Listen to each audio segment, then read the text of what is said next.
There was a belief that a woman who couldn't have children after 3 years of marriage was useless. This idea is out of touch with modern society.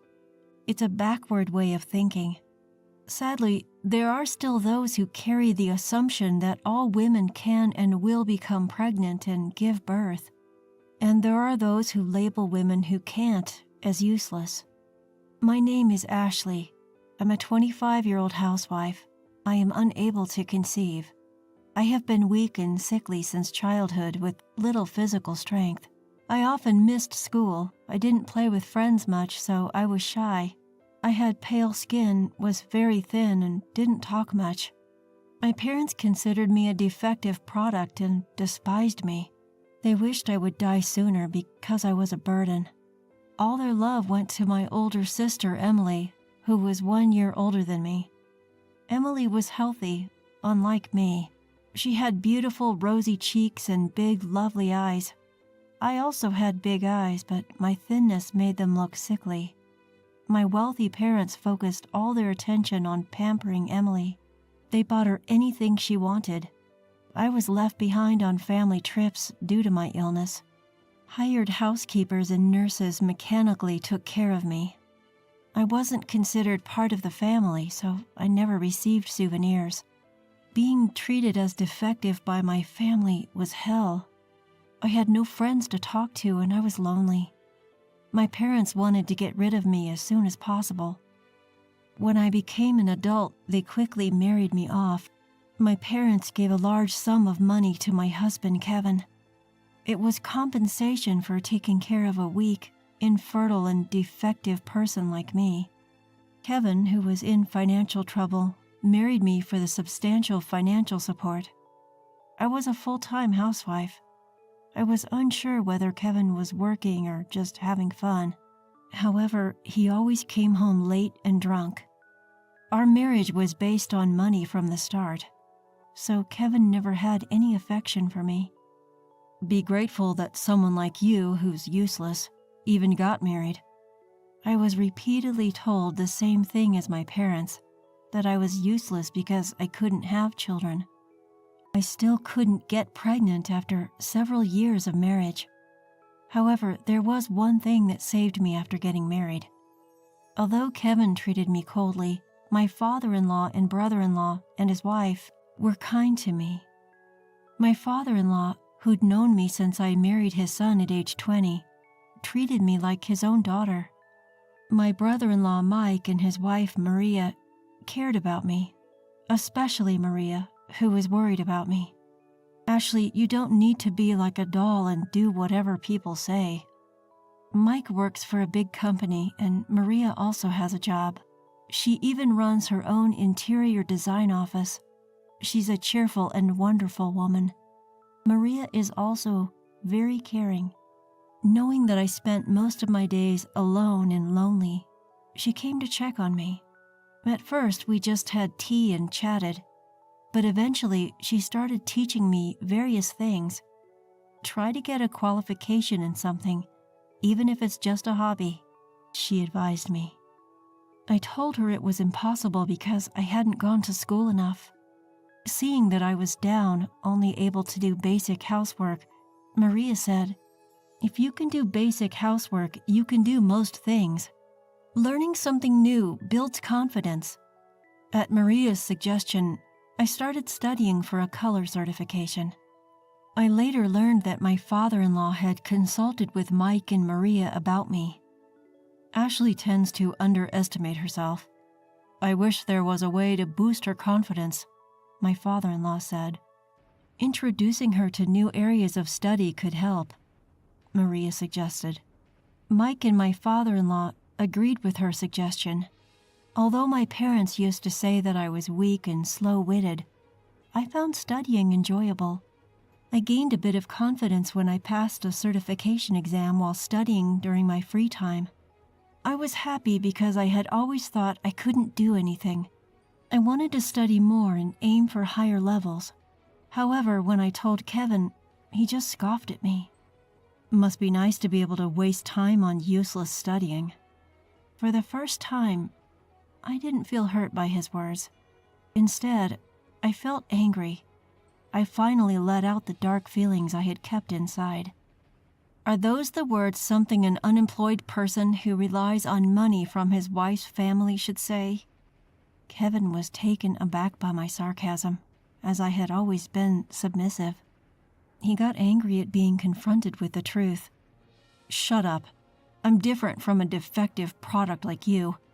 I'm going to make it big," he shouted. I didn't hold back in my response. "You know, they call people like you big mouths." Furious at my defiance, Kevin kicked the wall and stormed out of the room. He probably went out to drink and have fun to blow off some steam. I understood that my parents wanted to get rid of their troublesome daughter, but I wish they had chosen a better partner for me. However, if they had that kind of mentality, they wouldn't have neglected their weak daughter in the first place. Marrying Kevin was a mistake. I ended up married to a loser who used the money from my family to play around. But ironically, it was Kevin's family that broadened my narrow perspective. After that incident, Kevin didn't come home for several days.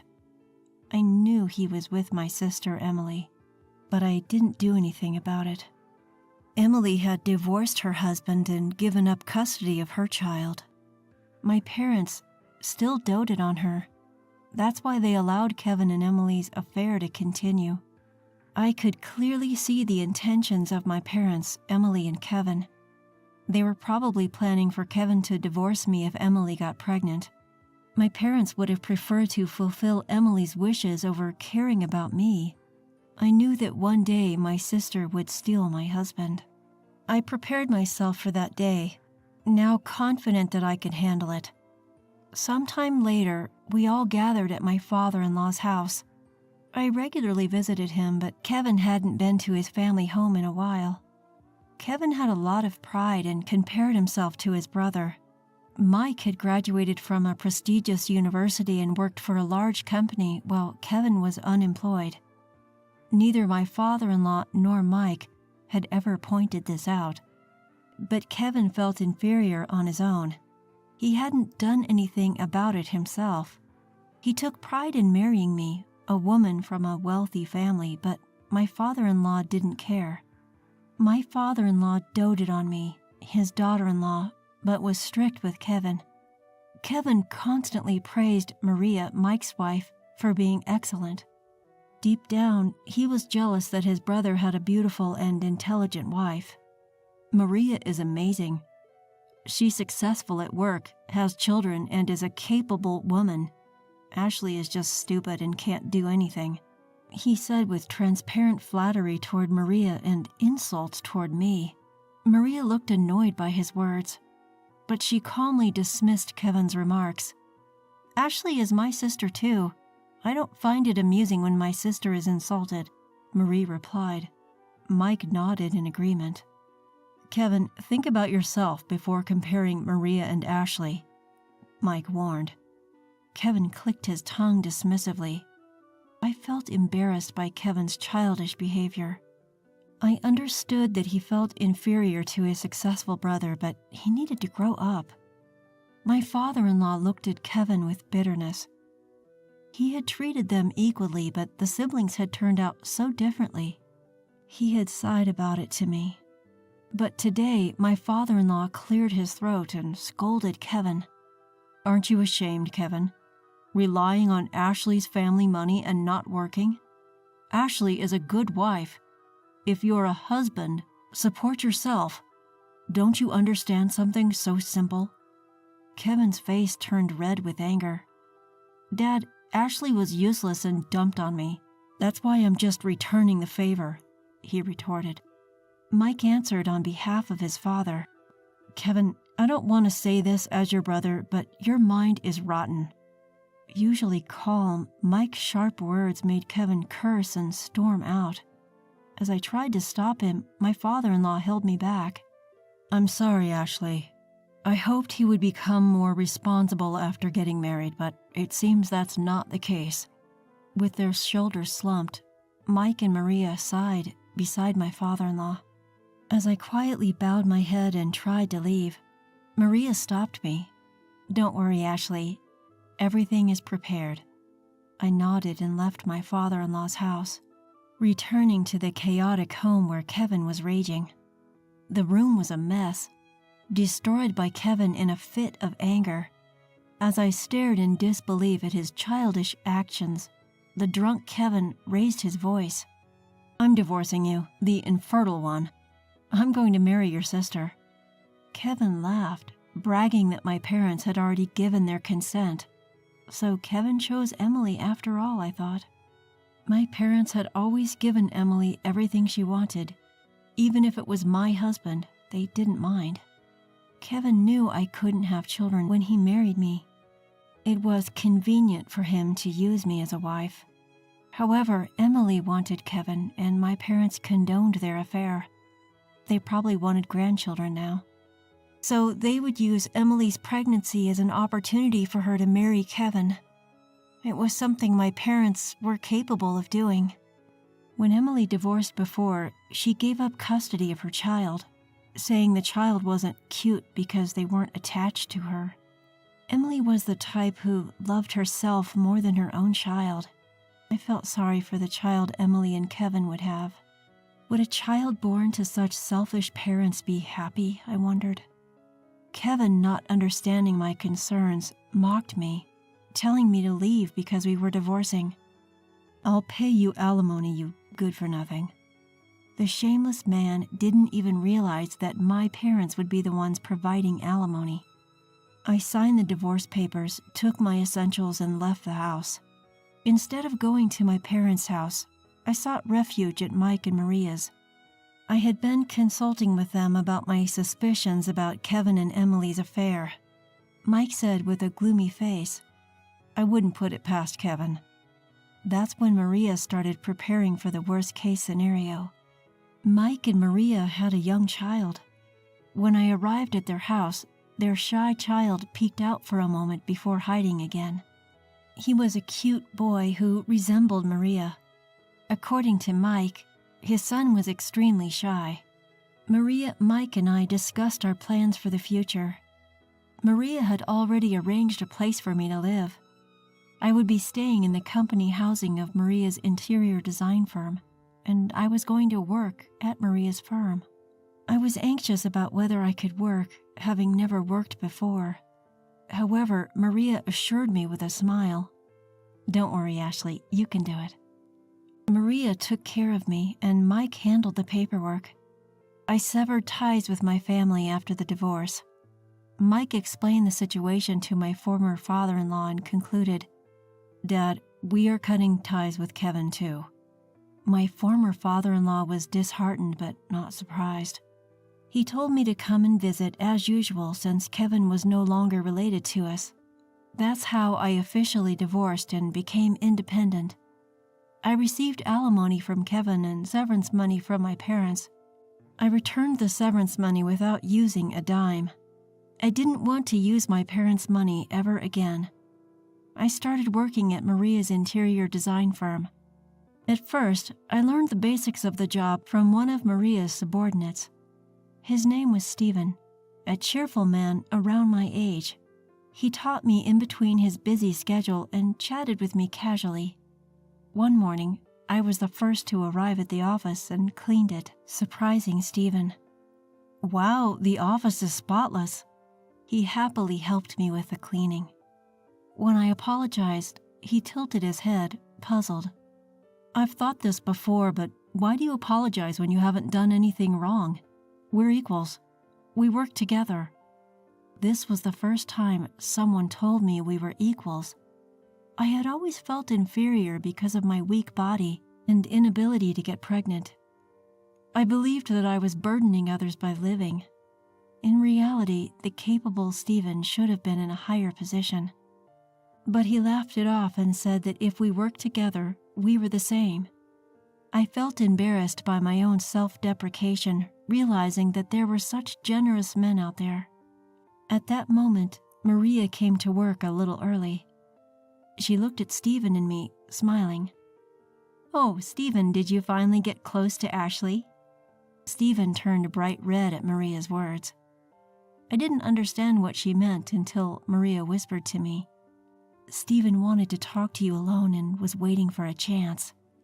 Stephen blushed and said, "Director, we agreed you wouldn't say that," before leaving for the break room. Maria playfully slapped my shoulder as I stood there, dumbfounded. When I finally understood the situation and blushed, Maria said, "Stephen is such a good guy. It seems like he's liked you since you first came into the office. But I'm divorced and I have a flaw." Maria exchanged glances with Stephen, who had prepared a cafe latte for her. Then she patted my bowed head and confessed a shocking truth. The son Maria and Mike were raising wasn't their biological child. In fact, he was a child of Maria's relative. They had taken him in after his parents died in an accident, so he was essentially adopted. Maria and Mike prioritized raising the child who had lost his parents. My former father-in-law knew about it, but Kevin didn't. That's why I didn't know until now. Maria said while looking at Stephen and me, sipping her cafe latte, with a warm and gentle voice, "When our first son called us Dad and Mom, I cried. Having a biological child doesn't automatically make you a good parent. Even with blood ties, there are parents and children like me who ignore each other. But Maria and Mike's son chose his parents of his own accord. I thought that was far more precious than a forced family based on blood ties alone." I took a sip of the cafe latte Stephen had prepared for me. The warm and sweet scent gently relaxed my heart. About 3 years have passed since then. I married Stephen. We got married about a year after we started dating. When I apologized again for being unable to have children, he got upset with me.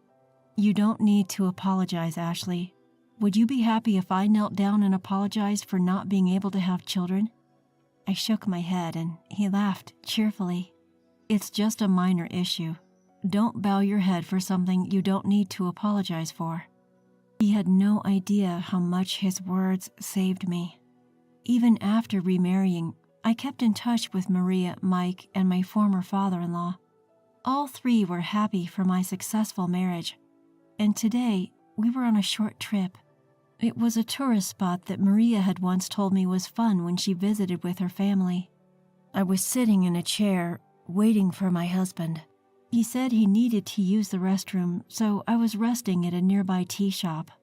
Then suddenly, I heard a voice from behind. "Ashley?" It was Kevin, my ex-husband. Behind him was my sister, Emily. Emily was still beautiful, but her makeup had gotten heavier. "You're still so gloomy. Traveling alone after the divorce?" Since I hadn't told my parents about the remarriage, Emily thought I was single. As I ignored her, my husband returned. "Sorry, Ashley, the restroom was crowded." My husband looked puzzled at Kevin and Emily. He definitely wanted to ask, "Who are these people?" As I tried to ignore them and urged my husband to leave, Emily mocked me. "You found another man already? Even though you're incompetent and can't have kids." As Kevin tried to laugh along, my husband spoke up, looking displeased. "I am Ashley's husband, and her name is now Ashley Stevens. By the way, we do have a child." He patted my belly and Kevin turned pale. Emily sneered. "I bet the baby will be disabled."